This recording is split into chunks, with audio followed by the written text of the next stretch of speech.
தமிழகம், புதுவை மற்றும் காரைக்கால் பகுதிகளுக்கான தினசரி வானிலை அறிக்கை. கடந்த 24 மணி நேரத்திற்கான வானிலை தொகுப்பு. தமிழகம், புதுவை மற்றும் காரைக்கால் பகுதிகளில் வறண்ட வானிலை நிலவியது. கடந்த 24 மணி நேரத்தில் பதிவான மழையளவு. வெப்பநிலை பற்றிய குறிப்பு. சேலத்தில் அதிகபட்ச வெப்பநிலையாக 38.8 டிகிரி செல்சியஸ் பதிவாகியுள்ளது. அடுத்த 7 தினங்களுக்கான வானிலை முன்னறிவிப்பு மற்றும் எச்சரிக்கை. தென்னிந்திய பகுதிகளின் மேல் வளிமண்டல கீழடுக்கு சுழற்சி காற்றின் திசை மாறுபாடு காரணமாக 20ஆம் தேதியில் தமிழகத்தின் கடலோர மாவட்டங்களில் ஓரிரு இடங்களில், புதுவை மற்றும் காரைக்கால் பகுதிகளிலும் லேசானது முதல் மிதமான மழை பெய்யக்கூடும். ஏனைய பகுதிகளில் வறண்ட வானிலை நிலவக்கூடும்.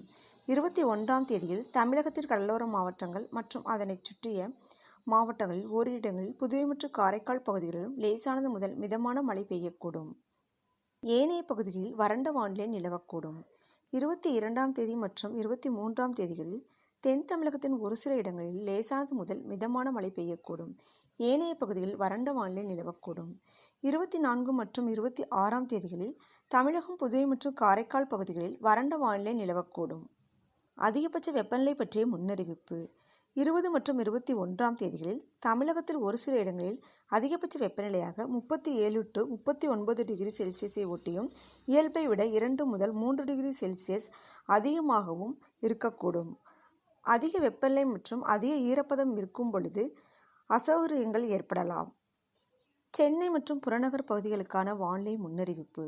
அடுத்த 48 மணி நேரத்திற்கு வானம் ஓரளவு மேகமூட்டத்துடன் காணப்படும்.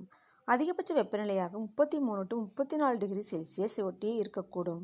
குறைந்தபட்ச வெப்பநிலையாக 24 to 25 டிகிரி செல்சியஸாக இருக்கக்கூடும். மீனவர்களுக்கான எச்சரிக்கை ஏதுமில்லை.